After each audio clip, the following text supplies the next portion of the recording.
Por La Voz del Derecho estamos transmitiendo desde la facultad. Un espacio hecho por jóvenes para gente joven. Los temas jurídicos desde una perspectiva académica.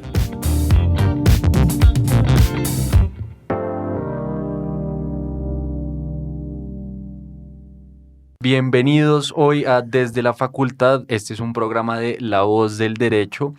Hoy estamos acá, quien les habla, Emilio Archila Saeta.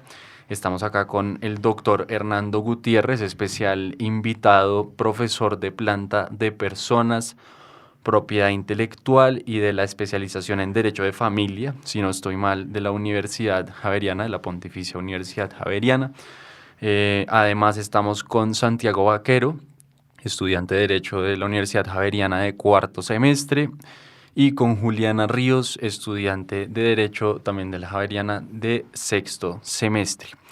Pero bueno, hoy estamos acá reunidos para discutir o para hablar o instruirnos acerca de un tema que nos parece muy interesante y sobre todo muy pertinente, sobre todo para mis dos compañeros de la universidad que nos acompañan hoy acá, porque vamos a hablar acerca de ese examen de estado que parece que van a hacer o que sí se va a hacer, que lo va a hacer el Estado colombiano a todas las personas que quieran graduarse y ejercer como abogados en Colombia.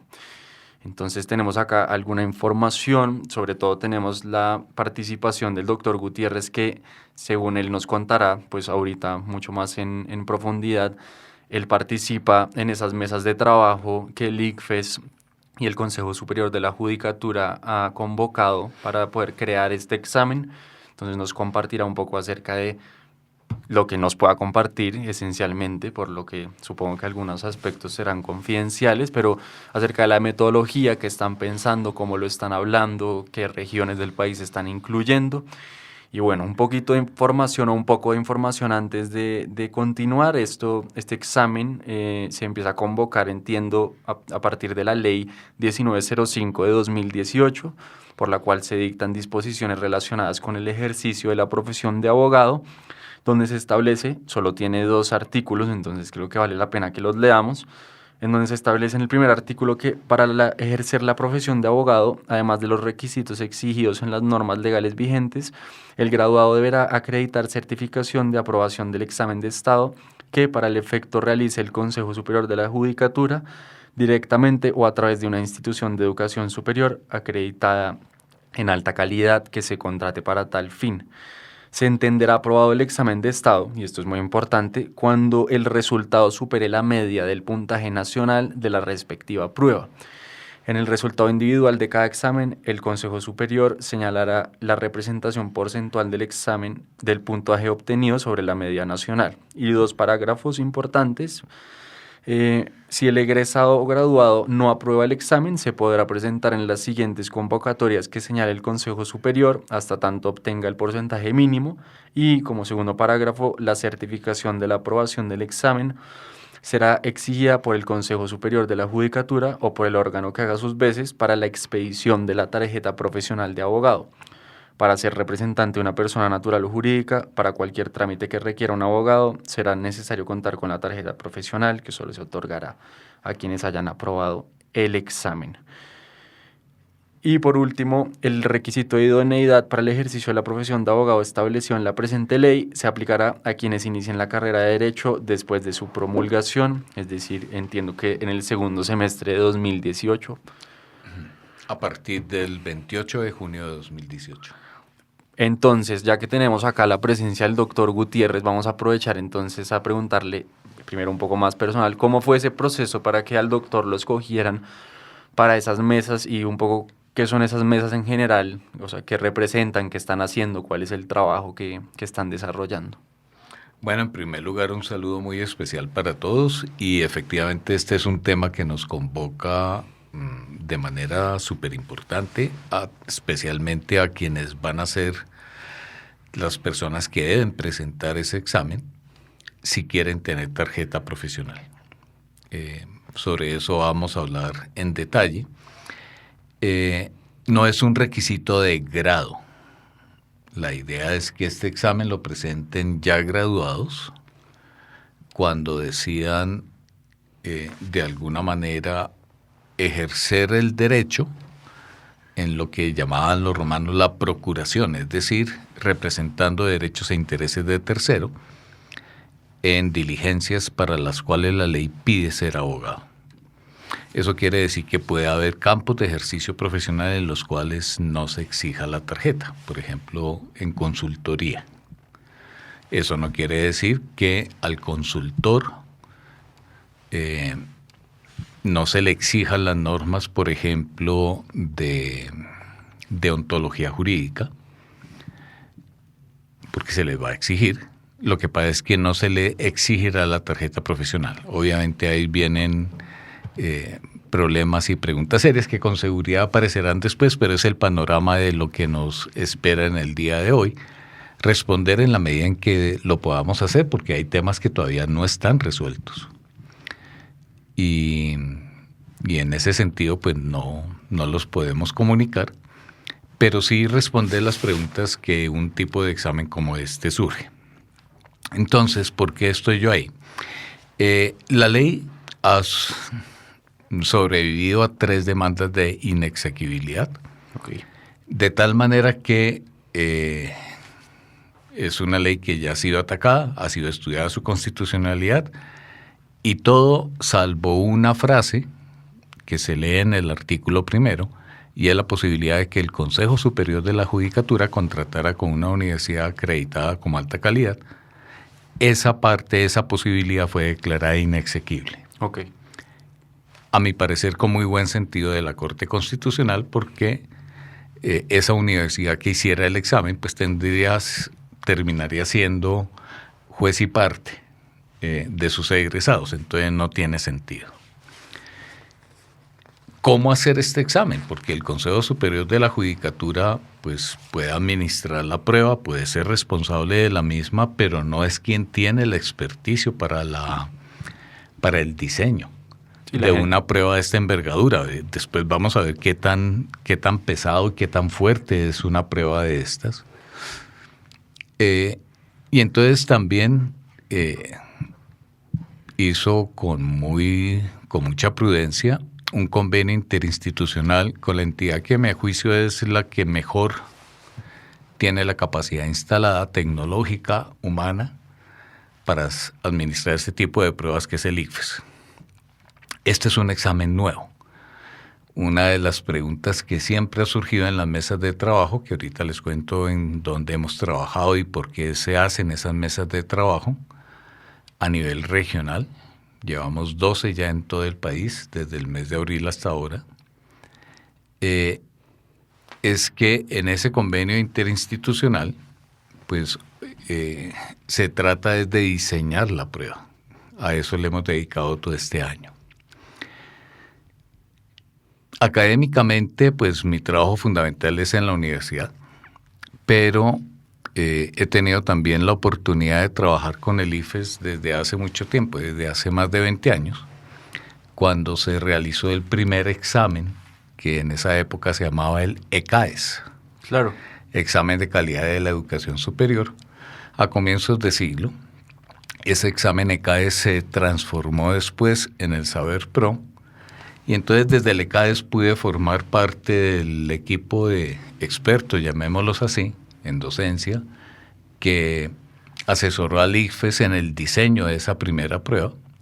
De hecho, he continuado mi vínculo con el ICFES siendo constructor de pruebas y revisor de las mismas del SABEPRO que ustedes ya realizaron, si están ya egresados o van a tener que realizar. Ese examen no se ha quitado. De hecho, ahí haciendo un punto, yo creo que es importante que siguen haciendo eso. Yo acabo de presentar el Saber Pro y también me invitaron a construir preguntas no para el Saber Pro, pero sí para otras pruebas del Estado. Entonces es interesante que sea una práctica que se ha venido desarrollando hace tiempo. Y lo que está claro es una de las primeras discusiones que tuvimos, que es una discusión profunda, es si el examen de idoneidad para obtener la tarjeta profesional va a ser igual que el Saber Pro, pues dejemos el Saber Pro. ¿Para qué nos vamos a inventar un examen nuevo? Pero la verdad es que se trata de un examen completamente distinto, porque el SABEPRO mide unas cosas que, si bien son importantes para todo abogado, no alcanza a bajar al núcleo de lo que la ley exige. Y lo que la ley exige es un examen de idoneidad para aquellos abogados que quieran representar derechos de terceros. ¿En dónde? En procesos judiciales, en procedimientos o trámites de los mecanismos alternativos de resolución de conflictos y en aquellos trámites de carácter administrativo en los que la ley pide la intervención de un abogado. Entonces, la primera observación, la primera advertencia que quisiera hacerles es esa diferencia entre el SABEPRO y este examen de idoneidad. El SABEPRO nos deja una enseñanza principalmente a las instituciones de educación superior para ver qué calidad es la que estamos obteniendo en la enseñanza de nuestros estudiantes, qué nivel de conocimiento están obteniendo, pero el examen de idoneidad lo que nos mide es cuáles son los aspectos fundamentales y básicos que debe tener toda persona para cumplir la responsabilidad social de poder representar derechos e intereses legítimos de terceras personas en nuestro sistema judicial y en nuestro sistema administrativo. Y esos son los aspectos fundamentales. No va a ser, eso sí se los puedo asegurar, sin faltar a la confidencialidad, no va a ser un examen de conocimientos. Allá no va a tener ninguna pregunta que nos pida establecer las diferencias entre obligaciones conjuntas u obligaciones solidarias. No. Sí, no, va a ser más práctico entonces. Es totalmente casuístico y práctico. Va a haber muy posiblemente las preguntas, todas las preguntas van a ser casos. Todas. Santiago. Sí, pues porque, por ejemplo, pues a nosotros como estudiantes de primeros semestres, llegar con esta noticia y que pues a través de medios de comunicación pues nos hicieran entender que nosotros vamos a tener que presentar un examen que pues se asimila mucho al examen que nosotros conocemos como el examen de la barra practicado en Estados Unidos, pues nos inquieta mucho saber de qué maneras que se va a practicar y en qué momentos en el cual nosotros lo vamos a practicar. Y investigando mucho, como este estudio comparado entre el examen de la barra y el futuro examen que se puede presentar acá en Colombia, pues yo estaba averiguando y, por ejemplo, en el examen de la barra en Estados Unidos, más precisamente en el estado de Nueva York, este examen se puede presentar por aquellas personas que no hayan estudiado dentro del plantel de la Escuela de Derecho en Nueva York, del pregrado, y consta de dos partes, dos partes, cada una, bueno, entre las dos de 6 horas, en el cual la primera parte es totalmente práctico, en el cual te piden redactar documentos, redactar tal vez una demanda, redactar tal vez un derecho de petición, un recurso, cualquier tipo de documento escrito, y la segunda parte que consta de 200 preguntas mucho más teóricas.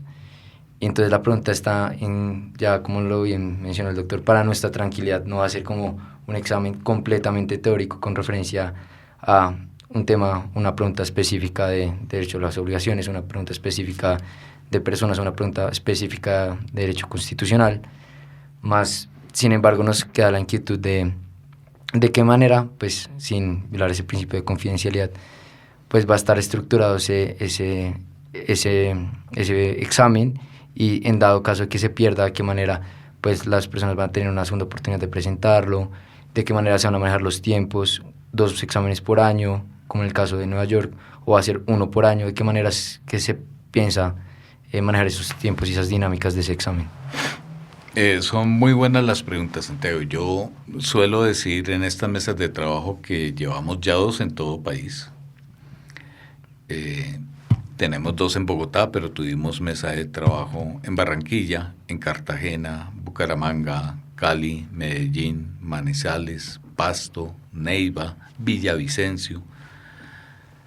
Y la idea de esas mesas de trabajo es la de poder recoger actitudes, valores e ideas sobre el examen para tratar de llegar a acuerdos nacionales. Ustedes tengan en cuenta que son más de 193 facultades de Derecho las que cada año están graduando aproximadamente unos 22.000 abogados. Nosotros estamos esperando para el año 2024, que es el primer año donde habrá disponibilidad para presentar el examen, unos 30.000 abogados, aproximadamente.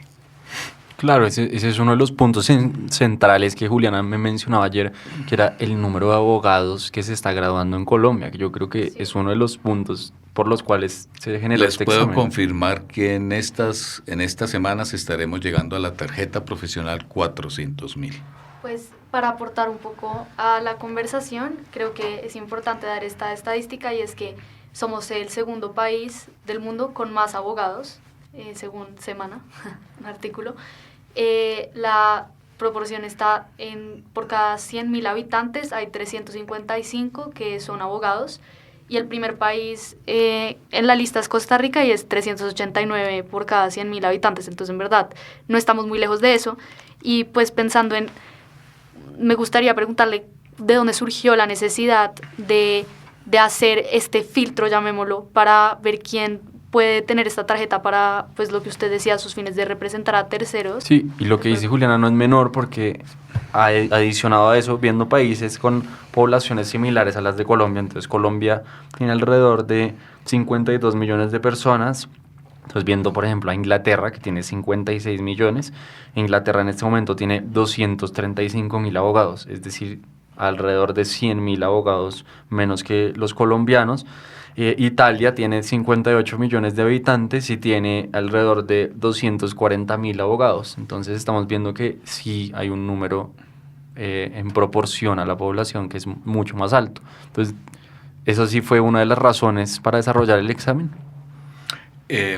Yo creo que tiene que ver, o sea, pensemos en el año 2018. Pensemos por qué desde hace varias décadas, desde que éramos solo 42 facultades de Derecho, se venía ya diciendo que eran demasiados los abogados que tenía el país, y estoy hablando del año 1981. Hoy somos 193 facultades.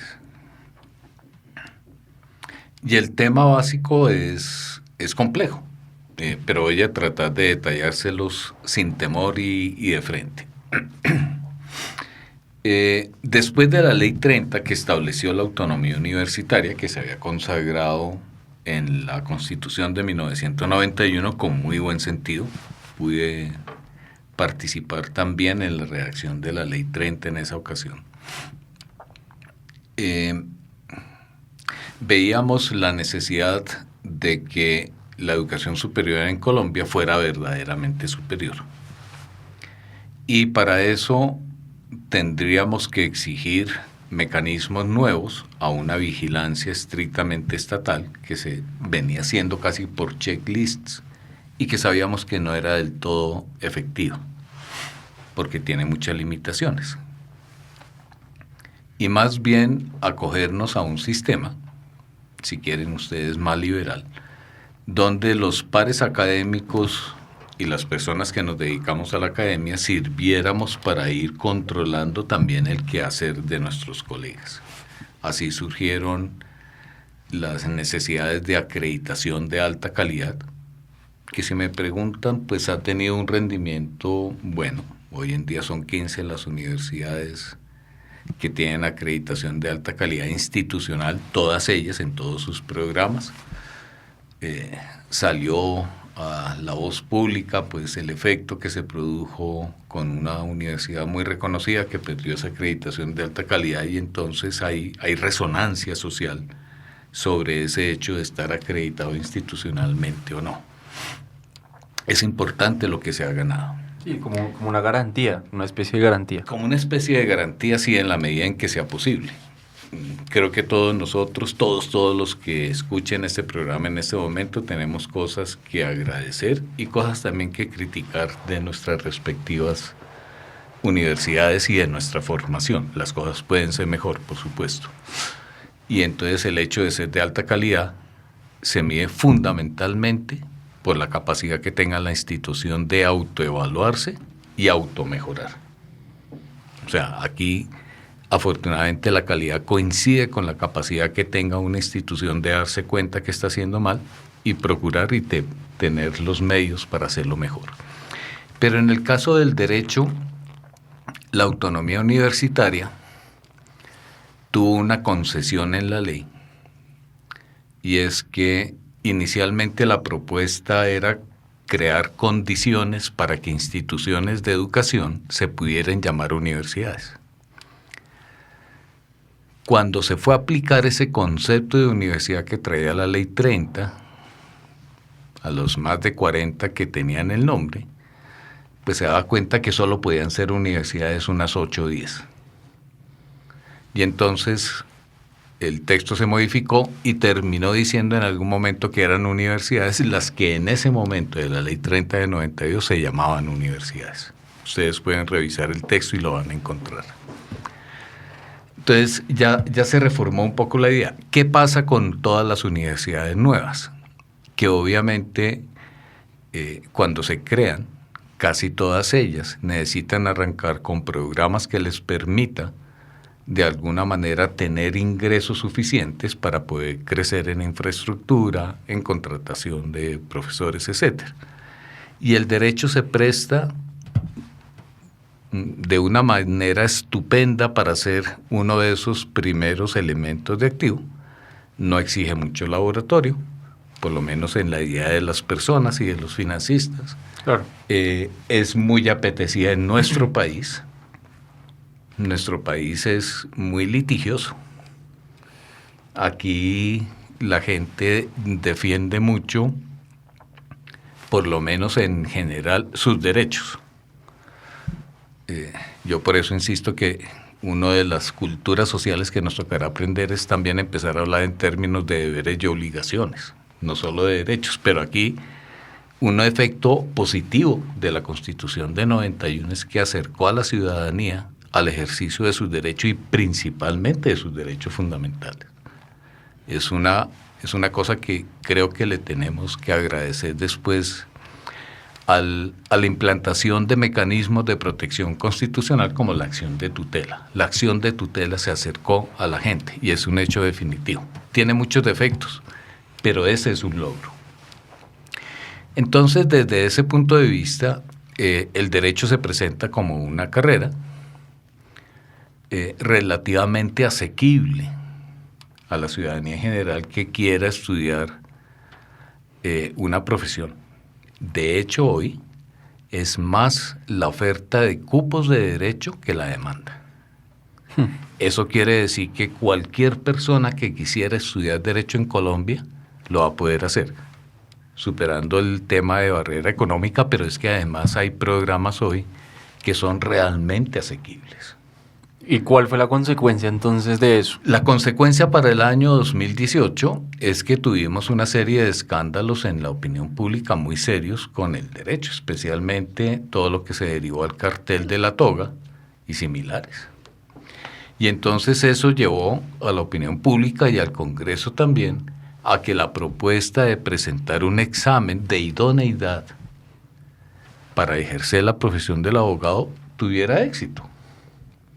Ese es un hecho que no podemos negar. Desafortunadamente, la consecuencia de este tipo de conductas que desdicen de la dignidad de la profesión de abogado fueron las que generaron pensar y aprobar en la necesidad de tener un recurso, si bien no es el mejor, pero es un recurso, por lo menos para hacer una evaluación de idoneidad de los abogados para tener la tarjeta profesional. Es decir, en otras palabras, frenar esas universidades que gradúan personas en 6, 7 semestres, o el propósito es...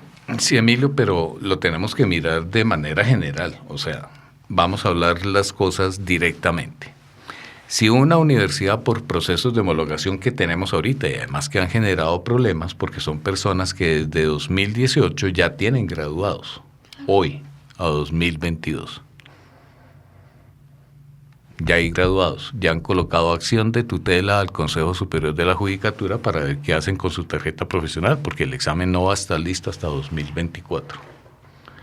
El Consejo Superior de la Judicatura, en sala plena, llegó a aprobar un acuerdo por el cual va a haber tarjetas profesionales de abogado con vigencia, hasta que se haga la primera convocatoria del examen de idoneidad, que repito, va a ser 2024. No hay posibilidad técnica de hacerlo antes. No hay. Por el proceso que se está viviendo en la construcción del examen. Entonces, esos son procesos fuertes y por eso entiendo yo, no me hace feliz desde el punto de vista técnico, pero entiendo que el legislador colombiano hubiera dado una directriz de cómo se aprueba el examen. Si ustedes buscan en todos los demás países, ninguna de las leyes dice cómo se aprueba. Eso forma parte del diseño de la prueba, ver su aprobación. Aquí lo que está diciendo es que el examen lo van a aprobar aquellos abogados que obtengan una calificación en el examen superior a la media nacional. Es decir, la idea es que la mitad no pase. Suponiendo que estadísticamente el resultado de la prueba fuera lo que los técnicos llaman una curva normal, es decir, donde un porcentaje muy pequeño saca máximas calificaciones, un porcentaje muy pequeño saca mínimas calificaciones, y se hace una curva que ustedes conocen como la campana de Gauss. Esa es una curva normal de distribución estadística, sí, efectivamente sería la mitad. Pero donde el estadístico sea de dos curvas y no de una, tendríamos que ver si está corrido hacia un lado de la curva o hacia el otro. No creo que pase, pero es factible, porque estamos con una distribución estadística de un examen que es nuevo para el país. Yo ahí quería hacer una pregunta, teniendo en cuenta con el tema del puntaje, y sería, ¿hasta qué punto la implementación de este examen y cómo fijar el puntaje con el cual un estudiante o un abogado pues que vaya a presentar ese examen para adquirir la tarjeta profesional puede afectar el tema del mercado laboral en los abogados, teniendo en cuenta pues que a raíz de este puntaje pues va a ser como un poco meritocrático aquel que lo haya pasado, aquel que lo haya pasado con cierto puntaje, aquel que no lo haya pasado, teniendo en cuenta que pues aún puede pues ejercer este ejercicio de la abogacía, más no puede litigar en ciertos aspectos, pero de qué manera se puede evaluar ese impacto en el mercado laboral, las firmas contratando abogados que quisieran ser jueces, por ejemplo, en qué manera se puede medir ese impacto, de qué manera lo han podido dialogar.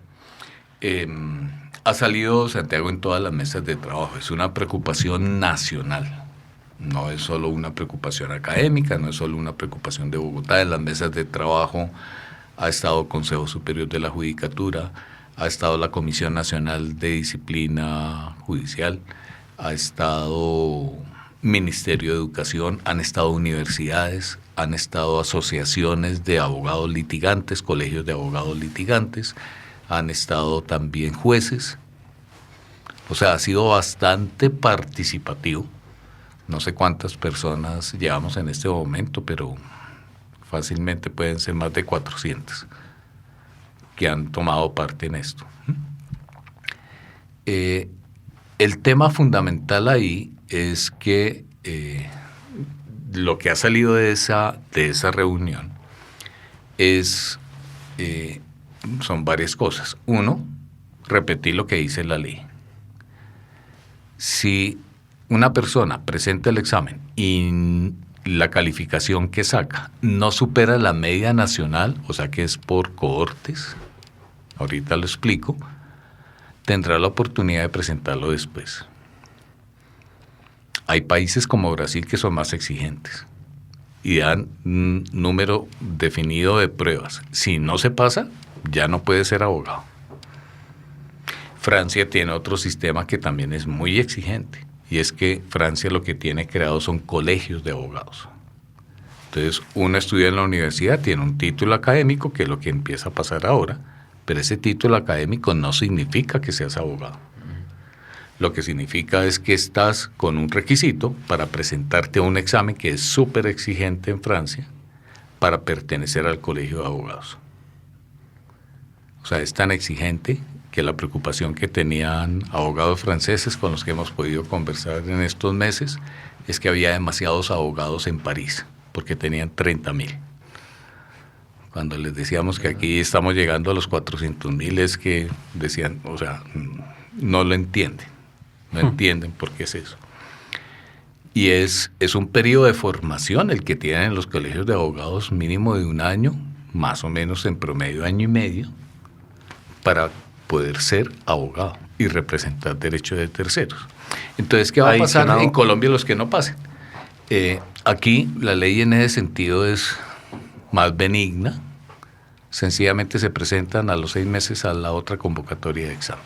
Adicionado al precio, doctor, que no en Francia, pero sí en Inglaterra, yo estuve acá viendo que los barristers, o sea, los que quieren realmente ejercer propiamente la profesión, también tienen que hacer un curso similar y les cuesta alrededor de 14.000 libras.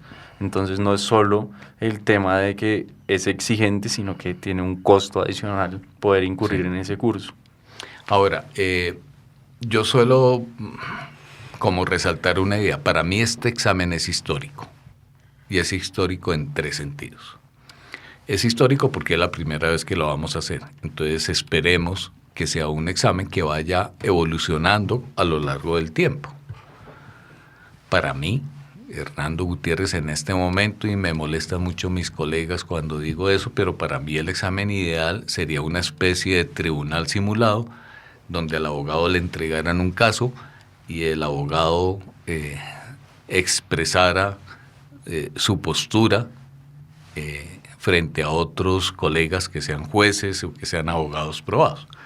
Pero tengan en cuenta que van a presentar esta prueba alrededor de 30.000 personas. O sea, hacerle ese tipo de evaluación a 30.000 personas no tiene sentido en este momento. Casi imposible. Es casi imposible. Pero no, hay países donde lo hacen, ¿no? En Italia, por ejemplo, son 3 pruebas escritas en donde tienen que elegir entre 2 preguntas sobre materias reguladas por el Código Civil, la redacción de un dictamen motivado, a elegir entre 2 preguntas sobre materias reguladas por el Código Penal, la redacción de un acto judicial que requiera conocimientos de derecho material y procesal, sobre una cuestión propuesta en una materia elegida por el candidato entre derecho privado, derecho penal y derecho administrativo, y tienen un examen oral en donde sí se presentan. Entonces, creo que esa es parte de lo que... De la madurez que tendrá el examen, como lo veo yo en unos 20 años. Claro. Con posibilidad de usar videos en los que se contratan actores y entonces relatan los hechos como si fuera un cliente, y con ese video uno tenga que extraer los hechos esenciales y armar todo el caso o una estrategia probatoria, etcétera. Lo que hace uno en la vida real. Esos son los que algunos llaman exámenes de ejecución. O sea, es un examen de idoneidad, pero práctica. Entonces, lo fundamental de este examen no es saber cosas, es saberlas hacer. Entonces, los ejemplos que da Emilio tienen pleno sentido. Esperemos que la historicidad de este examen nos lleve a admitir ese tipo de preguntas. Porque lo que hay que ser conscientes también es que hay que formar no solo los constructores de esas preguntas, sino los evaluadores de esas preguntas. Claro. Porque es que una cosa que es claro es que estas evaluaciones, que se llaman evaluaciones estandarizadas, tienen que cumplir 2 características fundamentales. Una de ellas es la validez. Y la validez de la prueba se mide porque la prueba mide es realmente lo que se piensa medir. Es decir, que el objeto de la evaluación coincida no la con lo memoria. que se va a medir, no memoria, ni solo conocimiento. Y lo otro es que la prueba sea consistente en el tiempo. Es decir, que los resultados de una prueba en una cohorte sean realmente similares a los que pueda tenerse en otras cohortes. Y una pregunta, ¿en la mesa de trabajo sí han hablado sobre metodología o eso más o menos ya está establecido? Porque acá yo tengo que, para la implementación del examen de estado, se establecieron 3 fases a cargo del ICFES. La primera consiste en la definición conceptual, construcción y validación del marco de referencia. Que es en el que estamos ahorita. La segunda se centrará en la construcción de las preguntas y la definición del modelo operativo de la aplicación. Y la tercera fase será la aplicación del examen. Entonces entiendo que ¿Es en esa segunda fase en donde decidirán la metodología del examen? Que Vamos todavía a ver, más que la metodología del examen, porque la metodología está ya prevista. Es una metodología que ha aprobado el ICFES, básicamente lleva décadas trabajando en ese tema. La prueba es un tipo de prueba que se llama, usa una metodología que es la metodología centrada en evidencias. Como estamos en derecho, pues entendemos bien qué es de lo que se trata, es de que todas las preguntas o los ítems de construcción que se hagan arrojen evidencia sobre las competencias que tenga el abogado y que coincidan con el objeto de evaluación. ¿Qué se busca evaluar? Y esto lo puedo decir porque ya lo tenemos más o menos bien consolidado. Además va a haber una difusión nacional ahorita en el mes de diciembre, donde están invitadas todas las universidades, los estudiantes, profesores, se hace por internet. Los invito a estar muy pendientes de eso para que pregunten en sus facultades, porque la idea es que esto sea público. Lo que no podemos hacer público son ya las evidencias concretas y las tareas o preguntas, porque no tiene sentido. Pero lo que son las competencias y el objeto de la evaluación, sí, y eso se los puedo comentar de una vez. Lo que busca la prueba es evaluar las competencias que se refieren a la idoneidad de ética y jurídica de un abogado para poder representar a terceros en el ejercicio de sus derechos o intereses, tanto en mecanismos judiciales como alternativos de solución de conflictos. Y fíjense que estamos hablando de una idoneidad ética jurídica. Por lo tanto, mi primera invitación es consultar en detalle, con cuidado, analizar, sopesar, reflexionar sobre las normas de deontología jurídica que tenemos en el país. Son nuestras normas de ejercicio profesional. Y eso nos tiene que cambiar a todos. Yo lo tengo que decir, después de pandemia, pues no hay comunicación que haga yo a un juzgado y que no le dé razón a mi cliente en qué momento presenté el memorial, qué fue lo que hice y qué es lo que estoy haciendo. La comunicación con los clientes es inmediata, todo el tiempo. No puede pasar que el cliente no sepa en qué va un proceso. Y eso forma parte de las obligaciones que están metidas en las normas de deontología profesional en nuestro país. Okay. Están ahí. Sí, a mí de hecho me recuerda mucho como el objeto de este examen, me recuerda mucho la frase que se encuentra en el edificio Giraldo de nuestra Facultad de Derecho, de una frase muy conocida de Ángel Osorio y Gallardo, que dice que la abogacía no se cimienta en la lucidez del ingenio, sino en la rectitud de la conciencia. Y siendo así, el examen no va a evaluar el conocimiento per se que un abogado tiene que saber, el código sabérselo de memoria, sino más allá de eso, es el ejercicio profesional en cuanto a los intereses mismos del derecho subjetivo y más allá de eso el derecho natural, claro, que nosotros debemos velar y respetar por ese derecho. Sí, Juli, y tú tenías una pregunta, creo. Pues no es propiamente una pregunta, pero sí algo que me parece muy relevante en este momento, y es que una cifra del Consejo Superior de la Judicatura es que al año se imponen alrededor de 1.500 sanciones por malas prácticas a los abogados, entre las que las sanciones incluyen la suspensión, censura, exclusión, amonestación y la multa. Entonces, pues la pregunta era antes de si el objeto del examen pretende también evaluar justamente esas, no conocimientos, sino aptitudes que debe tener el abogado frente a la ética, que es lo que pues usted, doctor, venía diciendo, que justamente pretendan evitar que terminen ocurriendo estas sanciones. ¿Qué Sí, relación Juliana, hay? por lo menos algún conocimiento en el sentido en que hay cosas de la conducta moral de las personas pues que no se pueden evaluar en estas pruebas, o sea, no tiene sentido. Claro, tocaría que fuera psicológico o algo así. Sí. Exactamente, y hasta allá no hemos llegado todavía en la prueba. En la escuela francesa, por ejemplo, tienen en cuenta todo lo que es el estudio psicológico de los candidatos a ser abogado también. Entiendo que en la inglesa inclusive también llegan a analizar si la persona va a poder soportar La dificultad. Las presiones que tienen el derecho. Es que cuando les decía que era histórico es porque va a cambiar, pero es histórico también porque aquí nos cambian las universidades. Toda la universidad colombiana, incluso en el título, están basados en que el solo registro del título académico bastaba para ser abogado. Y por eso el título que nos dan en este momento las universidades es el título de abogado. Y eso es muy posible que cambie. Porque las demás universidades en el mundo cuando tienen licencia no dan título de abogado, Claro. dan es un título de licenciatura en Derecho. Y doctor, yo tengo una pregunta que no me quedó clara, creo que es la última por parte mía. No entendí. Entonces, si yo me gradúo en marzo del próximo año, del 2023, me dan una tarjeta profesional y esa se vence. Con una vigencia. Sí. No te salvas. Ok. O sea, no te salvas del examen, que es lo que pretendían algunos porque no estaba Las listo. demandas. Ni el que se gradúe ahora en noviembre. No. No estoy hablando de terminar estudios, estoy hablando de graduarse. Sí, que tiene su diploma. Que tenga ya el diploma de... Inclusive la tarjeta. Diploma de abogado.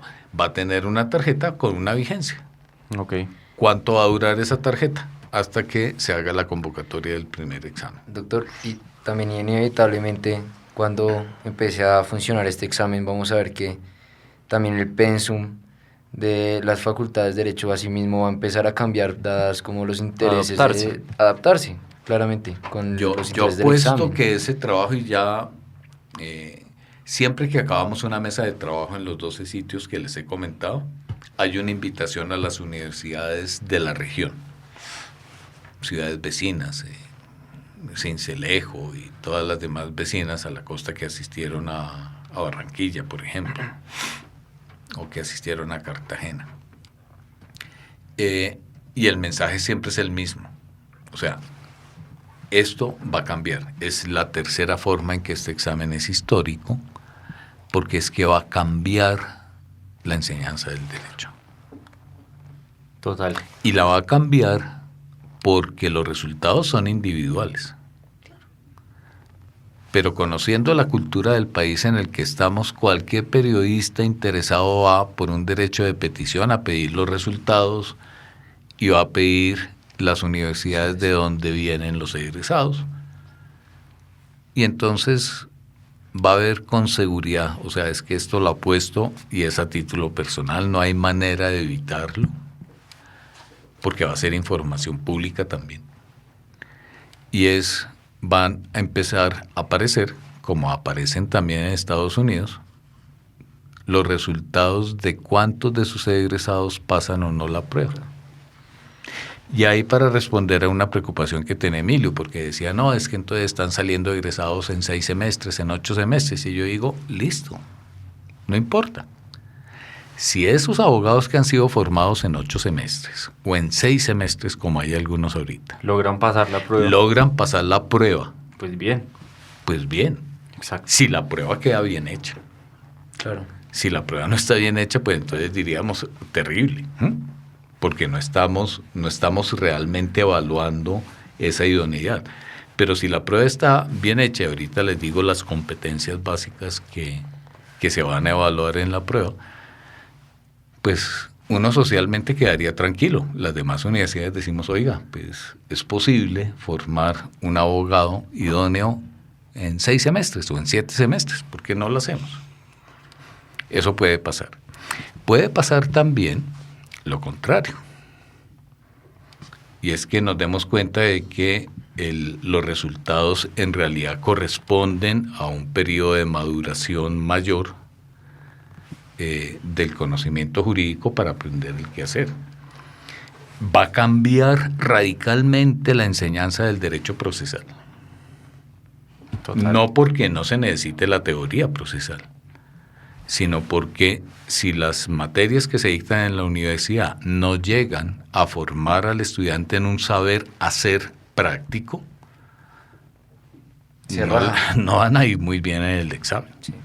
Pues muy posiblemente. definitivamente este examen va a cambiar los aspectos muchos aspectos de la universidad. Es un tema que vamos a ir escuchando a través del tiempo cada vez más, sobre todo ahora sabiendo que a personas como yo que nos vamos a graduar prontamente también nos va a tocar hacerlo, entonces seguramente estaremos mucho más interesados. No, ¿por qué? Si no empezaste estudios después de junio de 2018, no te toca. Ah, bueno, entonces esa es una buena aclaración, porque yo entendía era que si uno se graduaba ahora, ya le tocaba hacer el examen. No. Esto sí tiene que quedar súper claro. El examen lo tienen que presentar aquellas personas que empezaron a estudiar Derecho después del 28 de junio de 2018. Ah, listo, perfecto. O sea, Santiago y Juliana no se salvan. No, Ya quedaste más Pero tranquilo. tú sí. Tú sí, ya. sí. Pues bueno, entonces yo me salvo, pero a ustedes les Bueno, queda... no se salva. Una pregunta que han hecho es, ¿alguien que no tenga que presentar el examen lo podría presentar? Claro. Pensamos que sí, eso tendrá que ser reglamentado después por Consejo Superior de la Judicatura, pero alguien que diga, oiga, yo quiero ver si en realidad Sí, quedé puedo. bien formado. Otro tipo de preguntas que ustedes se van a poder hacer es, ¿necesito presentar el examen o no? ¿Por qué la pregunta? Porque yo me siento más como consultor, o sea, yo no me veo trabajando en una oficina, no me veo litigando, estuve en consultorio jurídico, no me gustó tanto ir a los juzgados. O de pronto quiere ir a una empresa a trabajar. Sí, o Sí, quiero hacer también. una empresa, quiero empezar con una startup. Ok, entonces, mi recomendación es la siguiente. 1, el texto de la ley son 2 artículos, nos lo decía Emilio ahorita. Uno pensaría que en 2 artículos todo está súper claro y no hay tal. Por ejemplo, dice en algún momento el artículo 2, dice, para las demás actividades, o sea, para aquellas que no significan representar derechos e intereses de terceros, en actividades donde la ley exige que los haga un abogado, dice, no se exigirá la tarjeta profesional. Eso lo dice. Pero sucede que para poder ser contratista y para poder estar vinculado a una entidad pública, hoy en día, Se requiere todas tarjeta. ellas Requiere tarjeta profesional. requiere tarjeta profesional de abogado si no es abogado. La consulta se hizo a función pública. La respuesta de función pública es, cada entidad puede establecer unos requisitos singulares e individuales para su proceso de contratación. Hasta para apelar un fotocompariendo, hoy en día se necesita poder judicial en ejercicio, por ejemplo. Y por ejemplo, pues para trabajar yo en el IFES como asesor, yo no lo estoy defendiendo los intereses del IFES judicialmente, pero a mí me pidieron mi tarjeta profesional vigente. Entonces hay que tener mucho cuidado porque si alguien dice, no, pues es que yo no quiero litigar en sentido estricto, pero me encantaría trabajar en el sector público, La va a pues mi necesitar. recomendación es presente el examen. Claro. Ahora, ¿qué prefieres? ¿Lo presentas ahorita o lo presentas dentro de 5 años donde incluso ya la práctica no esté tan a tono? Porque obviamente el tercer sentido de historicidad de este examen es que tendrá que ir cambiando con la historicidad de los cambios normativos del país, que son bien intensos. Pues sí, definitivamente es un tema interesante, es un tema profundo, yo creo que es un tema pertinente, importante para nuestro país, yo creo que le va a traer mucho bien a nuestro ordenamiento jurídico, a la práctica jurídica en nuestro país. Tendríamos muchísimas más preguntas y seguro van a ir surgiendo con el tiempo. Cuando desarrollen el primer examen, por ejemplo, seguro seguirán surgiendo y muchos reparos y adiciones, porque este es el primero definitivamente. Les agradecemos por escucharnos esta sesión con el doctor Gutiérrez, en donde fue bastante instructiva, yo creo, para la mayoría, yo creo que para casi todos. Les invitamos a que nos sigan en nuestras redes. Somos Desde la Facultad en Instagram, desde _la_ facultad. Nos pueden encontrar como Desde la Facultad, La Voz del Derecho en YouTube y también en Spotify. Muchas gracias por acompañarnos y que tengan un buen día, noche o tarde.